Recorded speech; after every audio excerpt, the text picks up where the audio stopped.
Drone strikes lit up Russia, civilians' death in Ukraine, Dnipro and Kharkiv, NATO debates defense budgets, and new drone deals for Ukraine. That's in our episode. Subscribe and comment to help amplify Ukraine's voice and counter Russian aggression. From the evening of June 24th to the night of June 25th, Russia-occupied parts of Ukraine had an unexpected fireworks show courtesy of drone attacks, according to Telegram channels and Russian social media. Russia's Ministry of Defense claimed that air defense forces shot down 18 Ukrainian drones overnight. According to their report, 7 UAVs were downed over the Rostov region, 2 each over Krasnodar Krai, Kursk region, and the Black Sea, 1 over Bryansk region, and 4 over annexed Crimea. But how many of drones did you not shot down, Russians? In the Rostov region, the city of Taganrog was shaken overnight by multiple explosions and subsequent fires. The head of Ukraine's Center for Countering Disinformation, Andriy Kovalenko, confirmed a strike on the Atlant air plant.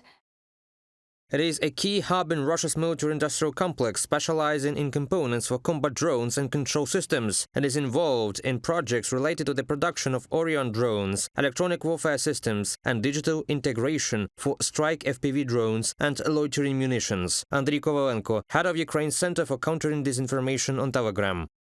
In Azov, during the attack, the area of Azov product oil refinery was hit. Up to 10 explosions were recorded over the Tatarstan. In Saratov, at least 2 explosions were reported near Engels air base. In Russian-occupied Crimea, fires near the Jankoy airfield. Strikes were also confirmed in Russian-occupied cities of Prymorsk, Melitopol and Yakimovka, targeting energy infrastructure and enemy positions. Power outages in these areas are still ongoing.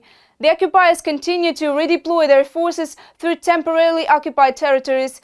Petro Andrushenko, head of the Center for the Study of Occupation, reports a large Russian convoy moving from Crimea to Kherson through Mariupol toward Taganrog and Rostov-on-Don. It's mostly troops, no heavy artillery, and the vehicles have the same circle in triangle symbol seen in 2023. Preliminary information suggests that these forces are being prepared for redeployment toward the Sumy and Kharkiv regions. Recently, Russian forces have been observed using the new variant of the Iranian-made Shahed strike UAV. The enemy has been observed using a new Iranian series of strike UAVs Shahed 136, the MS, previously the M series. This UAV features a new Iranian 4-antenna CRPA satellite navigation system and a camera. The rest, including the engine and other components, remain unchanged. From a Telegram post by Colonel GS. Russia has started adding a thick, sticky, incendiary substance to the drones, which continues to burn even when mixed with sand. They've also run out of original antennas and are now using Chinese-made replacements. The upgraded Shahed drones have now a video camera and an NVIDIA Jetson module. And with this machine vision, the drones can guide themselves more accurately to their targets. Now they don't just blindly launch drones, they see exactly where they're hitting. They watch in real time as their drones strike civilians. The strike in Dnipro hit civilian infrastructure, a passenger train, and caused large fires damaging schools, dorms, and administrative buildings. Nearly 100 victims remain hospitalized. This brutal attack happened as NATO leaders gathered in Hague, and NATO Secretary General Mark Rutte warned on June 23rd that Russia remains the alliance's most immediate and long-term threat. After that, they were debating whether to raise defense spending to 5%. Our suggestion: move NATO's headquarters to Dnipro, survive the Nets attack, and then decide. And Kharkiv continues to suffer constant assaults. On June 24th, Russia attacked Kharkiv with drones, and again fires and death, people injured, housing obliterated, as Russians target directly schools and public and residential areas, waging war in a Russian way. There is a way to counter it, though. Next time you hear next awful normal news from Ukraine, imagine it was your friend or relative, your child, who was shred into pieces by a Russian drone and buried under the rubble. That might give you a different perspective. A perspective where you are likely to understand Ukrainians who managed to survive this bloody nightmare for 3 years now, and now seeing high profilers of the biggest military alliance in the world, NATO, discussing is it 3.5 or 5% of GDP has to be invested in global collective security, while on the backdrop Russia levels up its terror. Here is the hard truth. Behind every news report is a friend, a child, a family shattered by war. Ukrainians have endured this nightmare for 3 years, losing loved ones, homes and cities, while NATO debates percentages and Russia escalates its terror. It is called calculated terror, meant to wear people down until the next horror becomes just another headline, loses but for so many years. So nothing new, terrible, but in the news is where Russian propaganda lives, turning suffering into numbness. NATO Summit 2025. Allies gather in the Netherlands to discuss the most acute questions. Increased spending to 5% of GDP on defense, consequences of the Iran-Israel war for Euro-Atlantic defense, and of course Russia's aggression in Europe. En route to the NATO summit in Hague, US President Donald Trump told reporters that Article 5 of the NATO Treaty regarding mutual defense could be interpreted in many ways, asked directly if he still stood by the alliance's core commitment to defend any member under attack. Trump responded that he is committed to saving lives and ensuring security, but would provide a precise definition upon arriving in the summit. NATO Secretary General Mark Rutte responded that he has no doubt about America's commitment to the alliance and Article 5, which threats an attack on one member as an attack on all. Trump has frequently criticized NATO's foundational principles, previously suggesting he would not defend allies who don't meet defense spending targets. In 2024, he controversially said he would encourage Russian aggression against such members.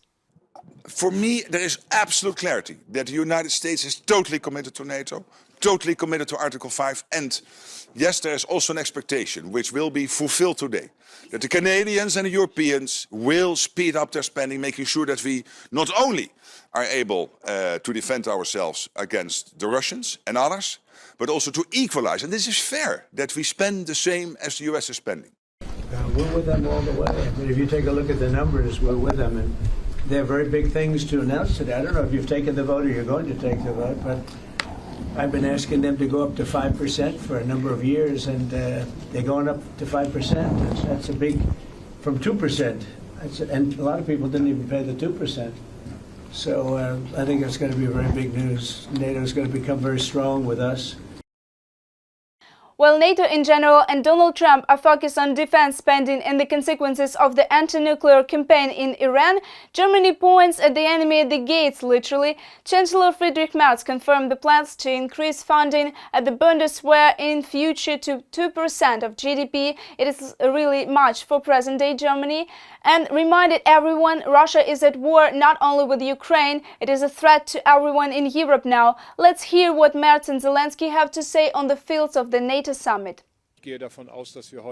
I assume that we will make a joint decision today to provide NATO with significantly better resources in the future. We will take a decision that in future NATO will make an additional 3.5% and 1.5% available for infrastructure for our armed forces. All of this will take place with great consensus, because we agree that the threat situation has changed, and the threat is Russia in particular. Russia not only threatens Ukraine, Russia threatens the entire peace, the entire political order of our continent.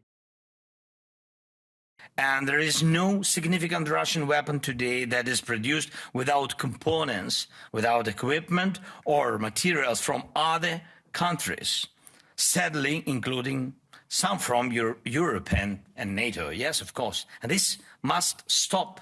Such components can be found in every Russian missile, in most of their drones, and in military vehicles. And it's not just China. Also, Taiwan, and some of these parts come from the European countries and from the United States. So while European leaders discuss how to not let Russia arm itself even more and whether more sanctions, real sanctions should be imposed. European and American companies themselves enable Russian weaponry to grow and then possibly fly towards Europe. And the US President Donald Trump has finally agreed to a private meeting with Ukrainian leader Volodymyr Zelenskyy today at the NATO summit, Politico reports. The meeting will take place amid a shift in attention away from Russia's war against Ukraine due to the Israeli-Iranian conflict. Quote unquote, "He is a nice guy, we will discuss his problems today," the American president stated. The leaders last met in April at St. Peter's Basilica in the Vatican for the funeral of Pope Francis and today on the NATO fields of the NATO summit. The United States nominated a new general to the commander to the Joint Force NATO Europe, Alexis Grinkevich, a combat aviation pilot. Alexis Grinkevich is an American of Belarusian descent. His great-grandfather, Ilya Grinkevich, immigrated to the United States in 1899 from Minsk, then located in the Russian Empire, and today's nominee to the Supreme Commander of NATO forces in Europe stated that Ukraine still can win in the war with Russia. I believe that when your homeland is under threat, you fight with a determination that is difficult for us to imagine, as we have never been in such a situation. Alexis Grinkevich, United States nominee for commander of the NATO Force Europe, during a Congress hearing.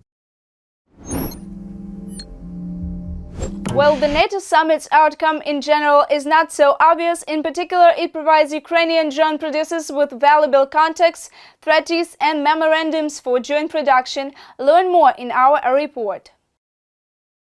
Up to 8 million drones per year. That's how many Ukraine could potentially produce, President Volodymyr Zelenskyy said at the Defence Industries Forum in the Netherlands. However, achieving such a scale will require significantly more funding. Our defense production potential has surpassed $35 billion. This includes nearly 1,000 types of products, from artillery and traditional armed vehicles to advanced drones of all types and missiles. But around 40% of this potential lacks proper funding. Is true. That's a problem. On June 24th, the Netherlands announced a new military aid package, which includes 100 radars for detecting enemy drones. These systems are expected to be delivered by the end of 2025. In addition, the Netherlands has invested another €80 million in drone procurement as part of the International Drone Coalition. The parties have signed contracts for the production of hundreds of thousands of drones. Drones are currently crucial for Ukraine, both to defend cities but also to hold the front line. That's why we made a decision earlier to invest 500 million in the drone line project, and we now turn this into contract which enable Ukrainian industry to start producing on a large scale, 600,000 drones in total. So that's massive. And in addition to that, Ukraine, of course, also needs drones and radar systems to protect their cities. President Zelenskyy also discussed with the Dutch Prime Minister the potential for joint drone production using Ukrainian technology. We should stand up together against Russian aggression, and we should resist and condemn the Russian aggression. And as you know, the Netherlands always supported Ukraine, and we will do so in times of war, but also in time of peace. Drone development is also a key component of Ukraine-UK defence cooperation. According to Ukraine's defence minister, the two countries are set to begin joint drone production in the United Kingdom. This would provide Ukraine's defence industry with essential investment, while allowing the UK to benefit from Ukrainian technological expertise. As part of this initiative, over the first 3 years of this mega project, the UK will fund the procurement of a wide range of Ukrainian drones that will be produced on British soil. This will enable UK defense firms to rapidly design and manufacture cutting-edge drones at scale. While the war continues, all production will be directed to meet the needs of Ukraine's defense forces. After the war, the drones will be shared between the UK and Ukraine. Rustem Umerov, Defense Minister of Ukraine, via the Ministry of Defense on Telegram. Another key priority for Kyiv is strengthening its air defence systems. According to Andriy Yermak, head of the Office of the President of Ukraine, new air defence equipment will soon be delivered to the Ukrainian military. President Zelenskyy, addressing the forum's plenary session, reaffirmed Ukraine's openness to collaborative defence projects, including tech sharing and joint development.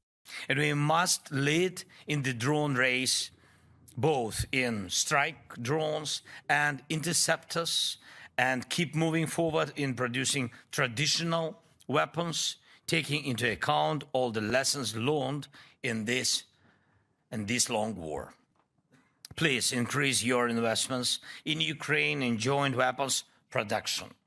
And all the weapons we produce become part of a new, stronger European defense and security system.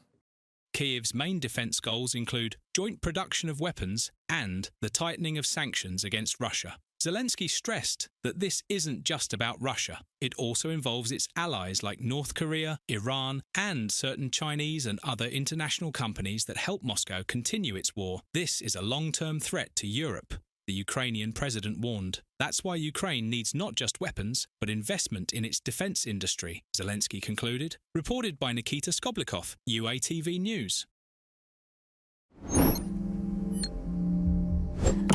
And that's it for today. This was News Digest from the Gaze. Thank you for staying with us. Your attention helps amplify Ukraine's voice across the globe. Please comment and subscribe and stand with Ukraine in the fight for freedom and sovereignty. See you again next time. Until then, stay informed and stay strong.